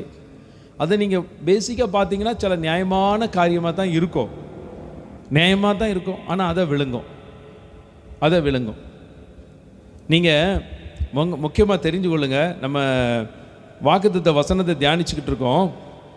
அந்த வாக்குத்தத்த வசனத்தில் செப்பனியா 3ஆம் அதிகாரத்தினுடைய 18 ஒருத்தர் வாசிங்க பார்ப்போம்.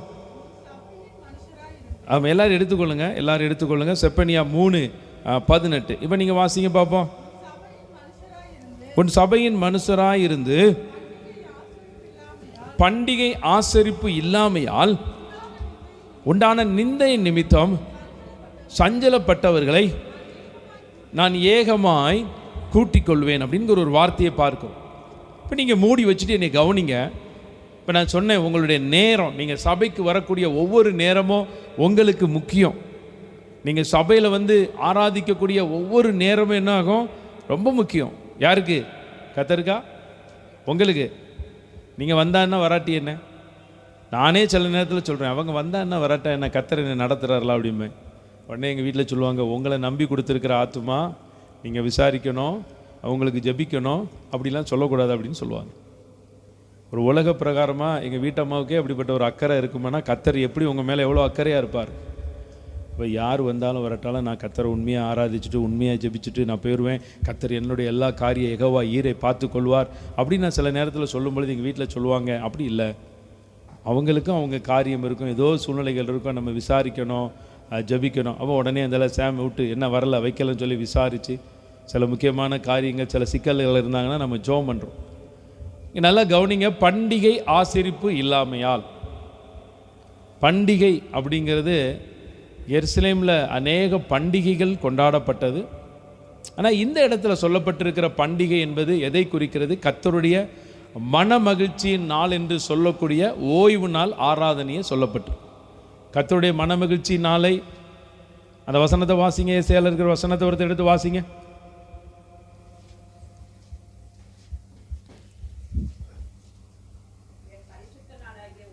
என் பரிசுத்த நாளாகிய ஓய்வு நாளை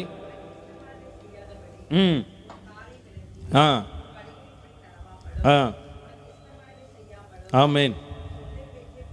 சொந்த பேச்ச பேசாமலும்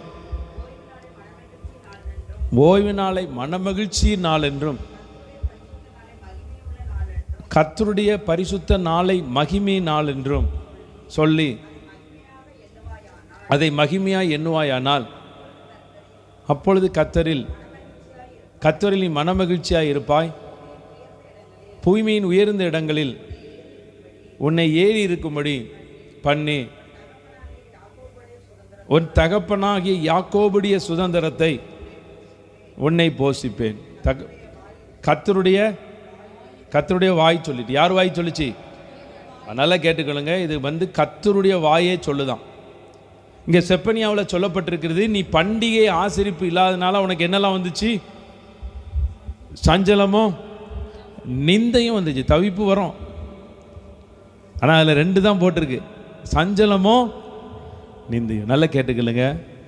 நீங்கள் கர்த்தருடைய ஆராதனையின் நாள் ஏதோ ஒரு காரியத்தில் நீங்கள் வராமல் இருக்கலாம், சூழ்நிலைகள் அப்படி இருக்கலாம். ஆனால் நீங்கள் கர்த்தருடைய நாளை நீங்கள் கர்த்தரை கனம் பண்ணுகிற விதமாக நீங்கள் வந்து நின்றுட்டிங்கன்னா போதும், கர்த்தர் உங்களை கீர்த்தியும் புகழ்ச்சியுமாக வைப்பார். அப்போ பண்டிகை ஆசரிப்பு இல்லை அப்படின்னா சஞ்சலமும் நிந்தையும் உண்டு. ஆனால் ஆண்டவர் இந்த இடத்துல சொல்கிறாரு, நீ மனமகிழ்ச்சினால நீ என்னன்னா உன்னை நான் மனமகிழ்ச்சியாக கர்த்தர் வைப்பேன், உன் சஞ்சலத்தை எல்லாம் மாற்றுவேன் அப்படின்னு கர்த்தர் சொல்லுகிறார். அப்போ சில நேரங்களில் சிங்கம் எப்படி விழுங்குது, உங்கள் நேரத்தை விழுங்கும்.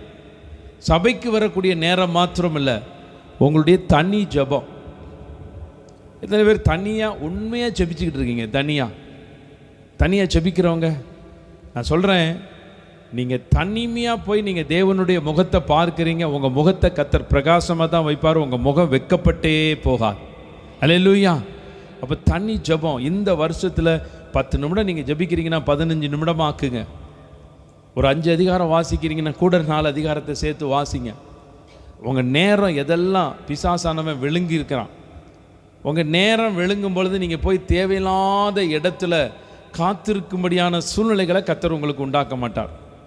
சில நேரங்களில் நம்ம எங்கெல்லாம் போய் காத்திருக்கிறோம், ஹாஸ்பிட்டலில் டக்குன்னு சொல்கிறீங்க. ஒரு காலத்தில் பஸ் ஸ்டாண்ட் அப்படின்னோம், டவுன் பஸ் வருமா வராதாண்டி. இப்போ பஸ்ஸுக்கு நம்ம இன்றைக்கி ரேப்பிட்டோ வந்துட்டு, ஓலா வந்துட்டு, ரெட் டாக்ஸி வந்துட்டு, நம்ம என்ன பண்ண மாட்டோம், காற்றே இருக்க மாட்டோம்.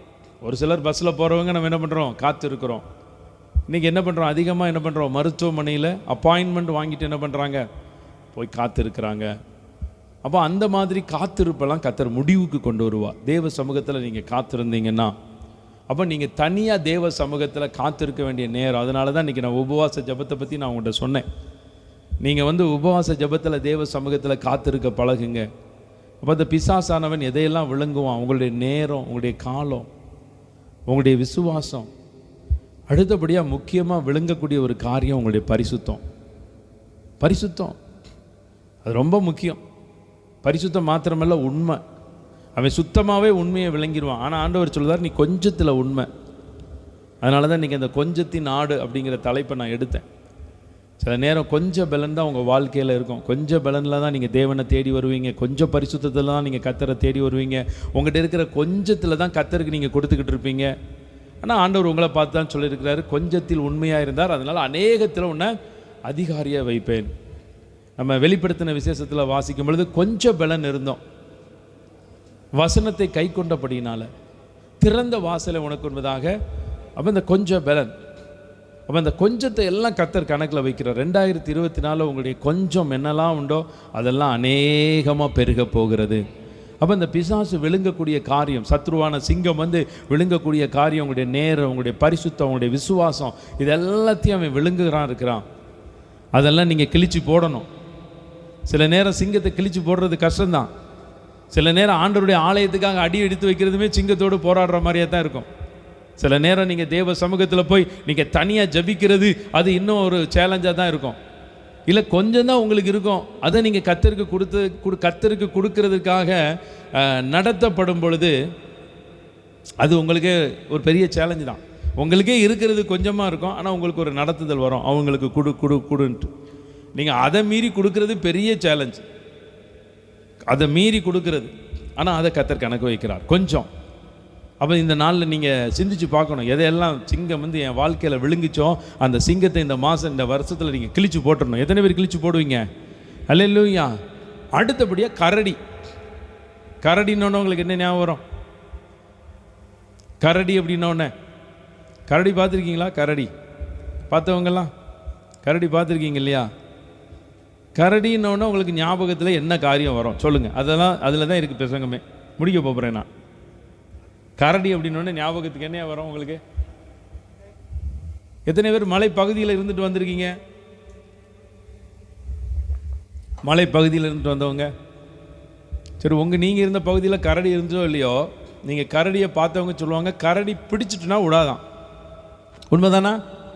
உண்மைதானே? கரடி பிடிச்சிட்டுனா என்ன பண்ண முடியாது, விடாது. கையில் கத்தி கொண்டு போய் அதை கீச்சு விடணும், இல்லைன்னா மிளகாப்பள்ளி அள்ளி போடணும், இல்லைன்னா தீயை காமிக்கணுமா, தீயை லைட்டாக அந்த முடியில் வச்சு விடணுமா, அப்போ தான் விடுமா. கரடி என்ன ஆகும்? பிடிச்சிட்டா விடாது.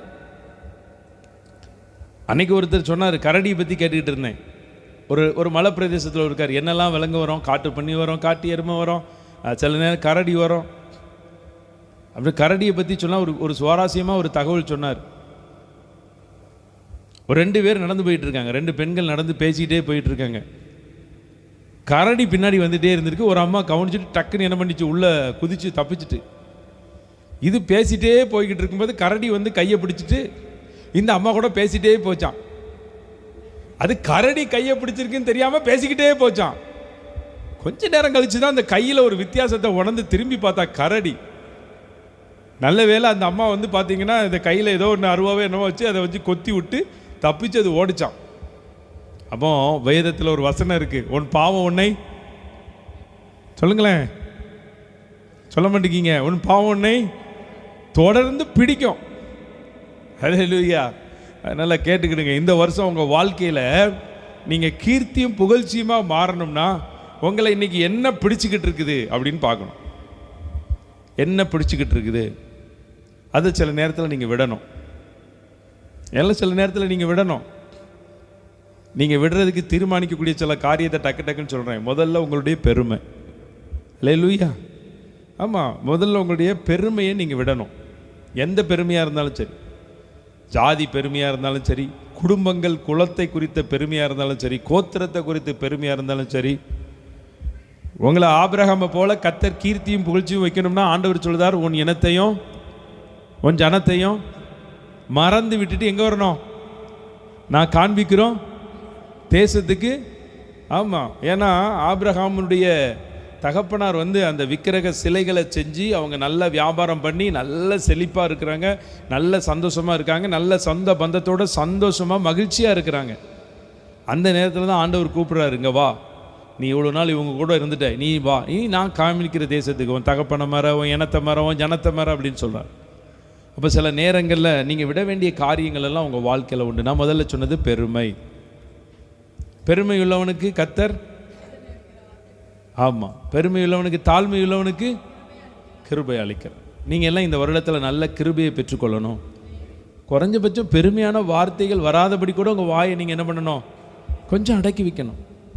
படிப்பை குறித்து பெருமை, குலத்தை குறித்து பெருமை. இப்போ அன்னைக்கு நான் எங்கள் வீட்டம்மாவும் ஒரு நீண்ட நாளைக்கு பிறகு ஒரு வீட்டுக்கு ஜெபிக்க போனோம். அப்போது அந்த வீட்டில் உள்ள அந்த பெண், அவங்க பாவம் ரொம்ப நாளாக மேரேஜ் இல்லாமல் இருக்கிறாங்க. ஏஜ் கொஞ்சம் திருமண வயதெல்லாம் ஒரு தாண்டின ஒரு சூழ்நிலை, ரொம்ப பாரமாக இருந்துச்சு. அவங்க வீட்டில் எல்லா வசதிகள் இருக்குது, எல்லா நன்மைகள் இருக்குது. அப்போ போய் அவங்களுக்கு ஜோம் பண்ணிவிட்டு அப்படியே வந்தோம். ஐயோ, இவ்வளோ வயசாகி இவ்வளோ நல்ல அழகாக இருக்குதே, இன்னும் கல்யாணம் நடக்கலையே அப்படின்னு சொல்லிட்டு ரொம்ப மனசுக்குள்ளே பாரம். ஜோம் பண்ணிக்கிட்டே இருக்கோம். எதாச்சும் அவங்களுடைய இன்னொரு உறவினரை சந்திக்கும். இவ்வளோ வயசாகி திருமணமாகாமல் இருக்க அந்த பெற்றோருடைய மனசு எவ்வளோ கஷ்டப்படும், எங்களுக்கே ரொம்ப பரிதாபமாக இருக்குது. அந்தல நீங்கள் ஒன்று எவ்வளோ மாப்பிள்ளை வந்துச்சு தெரியுமா, ஒன்றா படித்ததுக்கு மேலே வேணும்னு பார்ப்பாங்க. ஏன்னா இவங்களுக்கு மேலே காசு அதிகமாக இருக்கணும்னு பார்க்க. இப்படி பார்த்தே 5000 மாப்பிள்ளையை கழிச்சு விட்டுட்டாங்க. நீங்கள் வருத்தப்படாமல் வேறு வேலையை போய் பாருங்கள் அப்படின்னு நாங்களே பார்க்கலாம். அல்லேலூயா. இப்போ நான் நினச்சிக்கிட்டேன், நம்மளை காட்டிலும் நம்மளை சுற்றி இருக்கவங்க நம்மளை கவனிக்கிறாங்க. நீங்கள் வேற, அவள் ரொம்ப படிச்சுட்டு அவளுக்கு மேலே படித்த படிப்புக்கு ஆளே கிடைக்க மாட்டேங்குது. அவள் வசதிக்கு தகுந்த ஆளே கிடைக்க மாட்டேங்குது. அவ்வளோ மாப்பிள்ளையை அவங்க கழிச்சிருக்கிறாங்க அப்படின்னாங்க. ஒரு வேளை உண்மையாக இருக்கலாம். அப்போ சில நேரங்களில் சில பெருமைகள் சில நம்ம வாழ்க்கையில் நம்மளை பிடிச்சிக்கிட்டு அதை விடுறதில்லை. அல்லேலூயா. அப்போ ஆரம்ப காலத்தில் நானெல்லாம் ஜாதி சங்கங்களில் ரொம்ப தீவிரமாக செயல்பட்ட ஆள் தான். சரிங்களா? சிரிக்கிறீங்க. ஆனால் ஆண்டவர் பிச்சு ஒழுங்காக போ அப்படின்னாரு. திருநெல்வேலியில் வேலை பார்க்கும்போது இப்போ இருக்கிற சில ஜாதி தலைவர்கள் அவங்கள பற்றிய கதைகள் அதெல்லாம் தெரியும். ஆனால் ஆண்டவர் தெளிவாக எங்களை ரட்சிப்புக்குள்ளே வரும்போதே முதல்ல எண்ணம் ஜனம் இதெல்லாத்தையும் விடு. அதே மாதிரி பார்த்திங்கன்னா தமிழ்நாடு அது ரொம்ப ஒரு வைராக்கியம். ஆனால் ஆண்டவர் கற்றுக் கொடுத்தார், எல்லா ஜனங்கள் எல்லா மாநிலத்து மக்களையும் நீ நேசிக்கணும் அப்படின்ட்டு.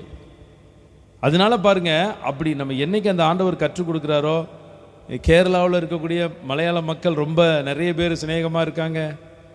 கன்னடத்தில் உள்ளவங்க, இப்போ நம்ம தமிழ்நாடு கர்நாடகா எவ்வளோ காரியம் உங்களுக்கு தெரியும். இப்போவும் கர்நாடகா ஸ்டேட்டில் உள்ள ஃப்ரெண்ட்ஸ் இருக்காங்க. அந்த நம்ம வெளியில் போட்டிருந்த அந்த ப்ளூ கலர் ஸ்ட்ரிப் லைட்டு கர்நாடகாவிலேருந்து ஒருத்தர் என்ன பண்ணாங்க, வாங்கி கொண்டு வந்து தந்துட்டு போனாங்க.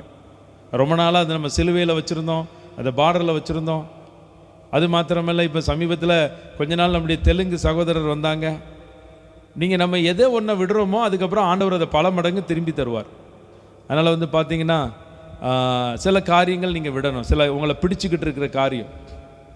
அப்போ பார்த்தீங்கன்னா நான் ரொம்ப சிஎஸ்ஐயில் ரொம்ப வைராக்கியம், ரொம்ப ஒரு வைராக்கியம், ஒரு வாஞ்ச. சிஎஸ்ஐ தான் உண்மையான சபை. சிஎஸ்ஐ மக்கள் தான் அநேக ஊழியங்கள் வளர காரணம். எல்லாம் உண்மைதான், தப்பெல்லாம் நான் சொல்ல. சிஎஸ்ஐ மக்கள் தான் இன்றைக்கும் நிறைய ஊழியர்கள். சிஎஸ்ஐ தான் ரொம்ப என்ன பண்ணுது, கர்த்தருக்கு கீழ்ப்படிஞ்ச சபை. எந்த ஒரு ரெவரண்டும் எந்த ஒரு ஐரோவாலும் நீ சர்ச்சுக்கு வா, ஞாயிற்றுக்கிழமை வான்னு சொல்கிறதில்ல. நாங்கள் கடந்து குவிட்டு எடுக்கிற மாதிரி எந்த ஒரு சிஎஸ்ஐயில் உள்ள ஐரோவாலும் என்ன பண்ண மாட்டார். அவருக்கு சொல்ல நேரம் இல்லை, அவருக்கு சொன்னால் என்னத்துக்கு ஆவார். எந்த சிஎஸ்ஐ மக்களும் ஞாயிற்றுக்கிழமை ஆனால் அவங்களுக்கு முதல்ல தோன்றது என்ன தோன்றது, நல்லா மேக்கப் பண்ணி ஆண்டோடைய ஆலயத்தில் போய் மகிமையாக நிற்பாங்க. சிரிக்கிறீங்க, அது கூட அவர் ஆசீர்வாதம் தான். அப்படி போகணும். இல்லை சிஎஸ்ஐ வைராக்கியம் எனக்கு ரொம்ப உண்டு. அதில் பார்த்தீங்கன்னா ஒருத்தரெல்லாம் சிஎஸ்ஐ பற்றி சொல்லியிருக்கிறாரு, எங்கள் வீட்டுக்கு தெரியும், நீ எப்படி சொல்லுவேன்னு சொல்லி சண்டைக்கு போயிருக்கிறேன் நான். சிஎஸ்ஐ இல்லாமல் ஒரு ஊழியம் வளர்ந்துருமா, ஒரு மிஷினரி ஊழியம் வளர்ந்துருமா, ஒரு இண்டிபெண்ட் பாஸ்டர் முன்னேற முடியுமா, ஏசு அழைக்கிறார் வளர்ந்துட்டா, ஏசு விடுவிக்கிறார் வளர்ந்துட்டா, அப்படிலாம் சொல்ல போட்டிருக்கிறேன் நான். எந்த ஒரு ஊழியமும் சிஎஸ்ஐ மக்கள் இல்லாமல் அது வளரவே வளராது. அது ஒரு வகைக்கு உண்மைதான். அப்படி ரொம்ப வைராக்கியம், ரொம்ப ஒரு காரியம். அதனால் பார்த்தீங்கன்னா சிஎஸ்ஐயில் இருக்கிற எலெக்ஷனை குறித்து சிலர் பேசுவாங்க. நீ எப்படி எலெக்ஷனை குறித்து பேசுவ? உங்கள் பாஸ்டர் வர்ற காணிக்கை அவர் மட்டும்தான் அனுபவிக்கிறாரு. அங்கே காணிக்க வர்றத கணக்குக்கு ஆள் இருக்குது. ஒருத்தர் கணக்கு கேட்பார், ஒருத்தர் கணக்கு சொல்லணும். கணக்கு சொல்ல கஷ்டப்படுறவன் மேலே கணக்கு கேட்குறவன் சண்டைக்கு போவான். இதுதான் விஷயம். இப்படி நிறைய பேசுவேன், நிறைய காரியங்கள். அப்படி வைராக்கியம் நிறைய உண்டு. ஆனால் அந்த வைராக்கியம் நம்மளுக்கு ரொம்ப அவசியம். சில நேரம் நம்ம பாரம்பரிய கட்டுக்குள்ளே போயிடும். அல்லேலூயா. என்ன கட்டு? ஆமாம், கர்த்தர் அவங்கள அந்த இடத்துல வச்சு நல்லா உண்மையாக ஆராதிக்க வச்சு இன்னும் அநேகருக்கு ஒரு ஆசீர்வாதமாக மாறணும். இன்னும் பார்த்தீங்கன்னா இந்த பகுதியில் நம்ம இந்த இடத்துல நம்ம ஆலயத்தை நடத்துகிறோம். பெரிய சேலஞ்சு நமக்கெல்லாம், பெரிய சேலஞ்ச். என்ன பாருங்கள், இன்றைக்கி நம்ம ஆராதனை நடக்கும்போதே என்ன பண்ணுறாங்க, சத்தம் போட்டு போகிறாங்க. அப்படியே நோக்கம் சத்தம் இல்லை, நடத்தக்கூடாது அப்படிங்கிறதுக்காக தான் என்ன பண்ணுறாங்க. நம்ம எவ்வளோ சவுண்டை குறைச்சாலும் எவ்வளோ இது பண்ணாலும் பேசிட்டு போகிறாங்க. இப்படிப்பட்ட சேலஞ்செல்லாம் நம்ம என்ன பண்ணுறோம், பேஸ் பண்ணி தான் இந்த இடத்துல என்ன பண்ணுறோம், நடத்தி கொண்டு இருக்கிறோம். இது ஒரு வகை மனிதர்கள் போராட்டம். ஆவிக்குரிய ரீதியாக நிறைய சந்திக்கிறோம். ஸ்பிரிச்சுவலாக நாங்கள் சந்திக்கிற காரியத்தெல்லாம் உங்கள்கிட்ட சொன்னோன்னு வச்சுக்கிடுங்க. இது எதுக்கு இவ்வளோ கஷ்டப்பட்டு செய்கிறீங்க, நீங்கள் பேசாமல் ஒரு வேலைக்கே போய் பார்க்க வேண்டியதுன்னு. எங்கள் சொந்தக்காரங்கெல்லாம் சொல்லுவாங்க, ஒருத்தர் போய் சொல்லி, எப்போ நாங்கள் இப்படி ஊழியம் செய்கிறோம், எனக்கு ஏதாவது ஒரு உதவி செய்ய, உனக்கு ஏவுனா செய்யின்னு சொல்லி என் சொந்தக்காரன் எங்கள் அண்ணன்ட்ட போய் ஒருத்தன்ட்ட கேட்டேன். ஆரம்ப கால ஊழியத்தில் வந்திருக்கோம், விசுவாச ஊழியம், நீ நல்லா தானே இருக்க, கேட்குறதுனால தப்பு இல்லை, நான் கர்த்தருக்கு தானே கேட்குறேன்னு சொல்லிட்டு. உன்னையெல்லாம் ஆண்டவர் அப்படி எங்கே செய்ய சொன்னார்? நல்லா வேலைக்கு போ, வேலைக்கு போய்கிட்டே என்ன பண்ணு, ஒளியும் செய்யி, இல்லைன்னா ஒரு டீ கேன் ஏற்றி டீ வியாபாரம் பண்ணு, அப்படிலாம் ஆலோசனை சொன்னாங்க. அதுக்காக நான் இன்னி வரைக்கும் அவன் மேலே வருத்தப்படலை. அவனுக்கு தெரிஞ்சது சொல்கிறான். சரியா? அப்போ எவ்வளவோ சேலஞ்சுகளை பேஸ் பண்ணி தான் ஊழியத்தை செய்கிறோம். சில நேரங்களில் சில கஷ்டங்கள் இருந்தால் கூட அதை நம்ம காமிக்கிறது இல்லை. அப்போ ஏன் சொல்ல வரேன் அப்படின்னா, சில காரியங்கள், சில விஷயங்கள், அப்படி சில வைராக்கியம். ஒரு நாள் ஒரு முக்கியமான ஒரு பிரச்சனை. ஒரு ஊழியர், அவர் சிஎஸ்சி பேசிக்லேருந்து வந்து ஊழியம் செஞ்சு நல்லா ஊழியம் செஞ்சுட்டு இப்போ இறந்துட்டார். திடீர்னு ஃபோன் பண்ணி இனி அண்ணேம்பர் அடிக்கடி வேறு கதைகளை பேசுவோம். அண்ணே உங்களுக்கு இன்றைக்கி காலையில் ஜோம் பண்ணனே அப்படின்னாரு. அப்போ தான் இந்த மாதிரி 1ஆம் தேதி ஜனவரி மாதத்தில் அண்ணன் ஃபோன் பண்ணி தீர்க்க தரிசனம் நமக்கு சொல்ல போகிறார் போல இருக்குது அப்படின்னு சொல்லி, அப்போது வந்து பார்த்திங்கன்னா இந்த பட்டன் ஃபோனு அதில் சொல்ல தீர்க்க தரிசனத்தை எழுதுவோன்னு சொல்லிவிட்டு நோட்டும் பேனாவும் எடுத்து வச்சுட்டு உட்கார்ந்தா, அவர் எடுத்த உடனே சொல்லுதாரு, இந்த வருடம் உங்களை கத்தர் பாரம்பரிய கட்டிலிருந்து விடுதலையாக்க போகிறாரு அப்படின்ட்டார். அப்படின்னு சொல்லிட்டு இயேசுவி நாமத்தினாலே ஆமேன்னு சொல்லி ஜெபிச்சு முடிச்சார். என்னென்ன தீர்க்க தரிசனம் சொல்லுவேன்னு பார்த்தீங்கன்னா, கட்டுங்கிறீங்க, அதுங்கிங்க, இதெல்லாம் என்னென்ன வந்து கட்டு, நாங்கள் தான் உண்மையை போய் ஞாயிற்றுக்கிழமை ஆராதிக்கணும். இல்லை தம்பி, பாரம்பரிய கட்டிலிருந்து நீங்கள் விடுபட போகிறீங்க அப்படின்னு. அதற்கு பிறகு தான் ஆண்டவர் தனியாக ஊழியத்தை செய்யக்கூடிய காரியங்களை கற்றுக் கொடுத்து இன்றைக்கி நம்ம இந்த இடத்துல நடத்தி கொண்டு இருக்கிறோம். இப்போ சிலரெல்லாம் நீங்கள் அந்த பாரம்பரியம் நமக்கு அவசியம், சில முக்கியமாக சில நம்முடைய பரிசுத்தம், சில முக்கியமான காரியங்கள் நமக்கு அவசியம். அதே உங்களுக்கு கட்டாக மாறிடக்கூடாது, அந்த கற்றுக்குள்ளே நீங்கள் பேரக்கூடாது. அப்போ சில வைராக்கியங்கள், இப்படி தான் சில வைராக்கியம். அந்த வைராக்கியங்களும் சில காரியங்களும் நம்மளை தொடர்ந்து பிடிச்சி நம்ம வாழ்க்கையில் பேர் புகழை கெடுத்துக்கிட்டு இருக்கு. அது நிறைய பேருக்கு தெரியறதில்ல. இந்த வருஷம் நான் உங்களை பார்த்து சொல்கிறேன், உங்களை பிடிச்சிக்கிட்டு இருக்கிற காரியம் என்ன அப்படிங்கிறத பார்த்து நீங்கள் வெடித்து வெளியில் வரணும். தேவையில்லாத தூக்கம், மனுஷனுக்கு தூக்கம் அவசியம்தான். சில தேவையில்லாத தூக்கத்தை விட்டு எழும்பி நீங்கள் காலையில் முழங்கால் போடணும். சாம் சொல்லுவான், தூங்கினாலும் பரவாயில்ல, சபையில் வந்து தூங்கட்டும் அப்படின்னு சொல்லிட்டு. நான் கொஞ்சம் நாளைக்கு முன்னாடி ஒரு ஊழியத்துக்கு போயிட்டே இருந்தேன்னா, அப்போ அந்த ஊழியர், அதில் கவனிங்க, நான் முடிக்கிறேன் 5 நிமிஷத்தில். அப்போ அந்த ஊழியர் வந்து தூங்குறவங்களாம் ஒரு அல்லேலியா சொல்லுங்க அப்படின்னாரு. நிறைய பேர் ஒரு உற்சாகத்தில் முழிச்சுக்கிட்டு இருக்கவங்களே அல்லேலியா அப்படின்ட்டாங்க. அப்போ கூட வந்த ஃப்ரெண்டு, அதில் தூங்குறவங்களாம் அல்லேலியான்னு சொன்னாங்க, நானும் சத்தமாக அல்லேலியா சொல்லிட்டேன். என் பக்கத்தில் இருக்கவன் ஒரு மாதிரி பார்த்துட்டான் அப்படின்னேன். அப்போ நீ சொன்னேன், நீ ஏன் வருத்தப்படுற, உனக்கு தூக்கத்தில் கூட அல்லேலியா தானே உனக்கு சிந்தனையாக இருக்குது, கர்த்தர் அதை பார்ப்பார் அப்படின்னு. ஓ, இது நல்லா இருக்கே அப்படின்னா. நான் சொன்னேன், நீ எதுக்கு நீ அவனை பார்த்து வருத்தப்படுற, தூக்கத்தில் கூட உனக்கு என்ன சிந்தனை தான், அல்லேலூயா, தூக்கத்தில் கூட நீ அல்லேலூயா சொல்லிட்டேல்ல, கர்த்தர் அதை கண்ணோக்குவார். வா, தூங்க வந்தால் பின்னாடி போய் தூங்கு. முழு இரவு ஜபத்தில் தூக்கத்தை, அது இரவு ஜபம், சரியா? இரவு ஜபத்தில் தூங்காமல் இருக்கிறது பெரிய ஜலம். நீ இரவு நேரத்தில் தூங்கி இருக்கிற, ஒன்றும் தப்பு இல்லை அப்படின்னு சொல்லி. அப்போ சில நேரங்களில் உங்கள் வாழ்க்கையில் உங்கள் முன்னேற்றத்திற்கு சில நேரம் நீங்கள் அதிகாலை ஜபிக்க முடியாது வரக்கூடிய தூக்கங்களை நீங்கள் என்ன பண்ணணும், தவிர்க்கணும். சில அது பிடிச்சிட்டே இருக்கும் தூக்கம், சில டயர்ட்னஸ்ஸு, எலும்புறது கஷ்டமாக தான் இருக்கும். அது கரடி பிடிச்சிருக்கிற மாதிரி இது உங்களை பிடிச்சிட்டு தான் இருக்கும். கொஞ்சம் எலும்பி பாருங்கள், ஒரு பெரிய நன்மை இருக்குது. அந்த மாதிரி சில அந்த கரடி அப்போது என்ன பண்ணினார் அப்படின்னு பார்த்தீங்கன்னா, சிங்கத்தையும் அந்த கரடியும் இப்படி அடியேனாகிய நான் கொன்றேன் அப்படின்னு சொல்லிட்டு, அதில் என்ன பாட்டிருக்கு அப்படின்னு பார்த்தீங்கன்னா, நான் அதை தொடர்ந்து போய் அதை என் வாய்க்கு தப்புவித்தேன், அது என் மேல் பாய்ந்த போது அதன் தாடியை பிடித்து அடித்து கொன்று போட்டேன் அப்படின்னு சொல்லி இன்றைக்கி நீங்கள் தீர்மானம் பண்ணணும். சில உங்களை தொடர்ந்து வரக்கூடிய கரடிகளின் கிரியைகளுக்கு ஒப்பான காரியம் என்ன அப்படிங்கிறத நீங்கள் கண்டுபிடிச்சி நீங்கள் கொள்ள ஆரம்பிக்கணும். வாழ்க்கையில் கீர்த்தியும் புகழ்ச்சியுமா கர்த்தர் வைக்க போகிறார் அப்படின்னா சில காரியங்களை நீங்கள் வைக்கணும். நான் முடிவாக சொல்லி முடிக்கிறேன். 1 சாமுவேல் 18:6 வாசிங்க, நம்ம ஜெபிக்கலாம். 1 சாமுவேல் 18:6.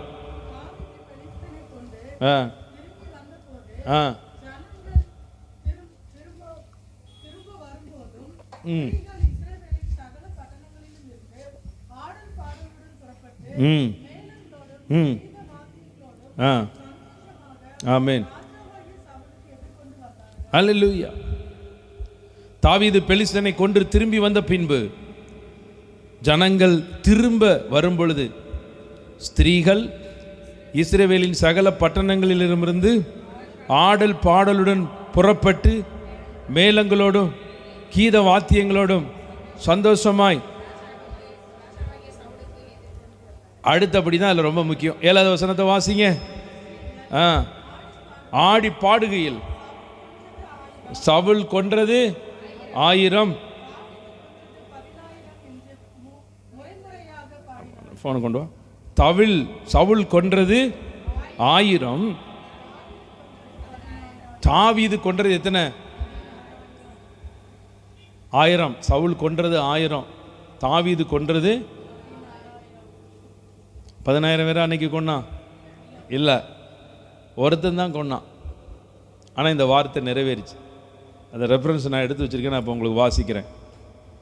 அப்போ சில சகிப்புத்தன்மை, சில காரியங்களை தான் சகித்தான், சில காரியங்களெல்லாம் அவன் ஏற்கனவே கொன்னான், சிங்கத்தையும் கரடியும். இன்னைக்கு கத்தர் உங்கள் வாழ்க்கையிலையும் கத்தர் அப்படியே பார்க்க போகிறான். இன்றைக்கி எப்படி அந்த வாசித்த வேத வசனத்தின்படி சவுல் பார்த்தீங்கன்னா, நீங்கள் அப்படியே தொடர்ந்து வாசித்து பார்த்தீங்கன்னா, சவுலின் குடும்பத்துக்கும் தாவீதின் குடும்பத்துக்கும் நெடுநாள் யுத்தம் நடந்தது. ஏன் யுத்தம் நடந்துச்சு அப்படின்னு பார்த்தீங்கன்னா, அந்த 8வது வசனத்தில் தான் அந்த வார்த்தை சவுலுக்கு விசனமாக இருந்தது, அவன் மிகவும் எரிச்சல் அடைந்து. ஒருத்தர் வாசிங்க. தாவீதுக்கு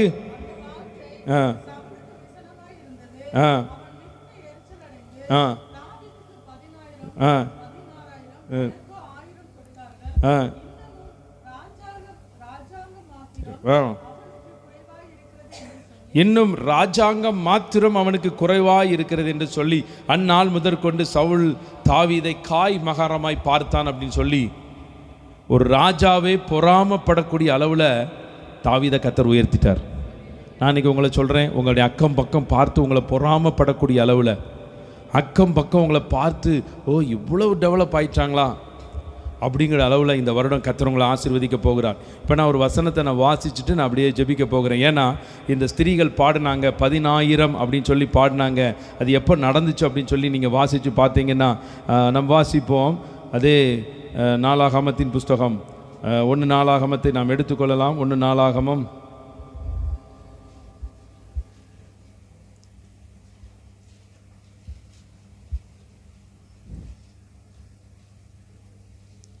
சாரி 2 சாமுவேல் 8ஆம் அதிகாரம் 2 சாமுவேல் 8ஆம் அதிகாரம் 13 நீங்கள் வாசித்து நம்ம நிறைவு செய்யலாம். 2 சாமுவேல் 8:13. தாவீது உப்பு பள்ளத்தாக்கிலே 18000 சீரியரை முறியடித்து திரும்பினால் கீர்த்தி பெற்றான். அல்லேலூயா. நீங்கள் முறியடிக்கணும். உங்கள் வாழ்க்கையில் முதல்ல உங்களோடு போராடுகிற சிங்கம் கரடியை நீங்கள் முறியடிக்கணும். சிங்கம்னா என்னன்னு சொல்லியிருக்கேன், கரடினா என்னன்னு சொல்லியிருக்கிறேன். நீங்கள் அதை ஜெயிச்சா தான் எல்லா சத்துருக்களை ஜெயித்து நீங்கள் கீர்த்தியும் புகழ்ச்சியுமா கர்த்தர் உங்களை வைக்க போகிறார். எல்லாம் எழுந்து நிற்போம் இந்த நாளில்.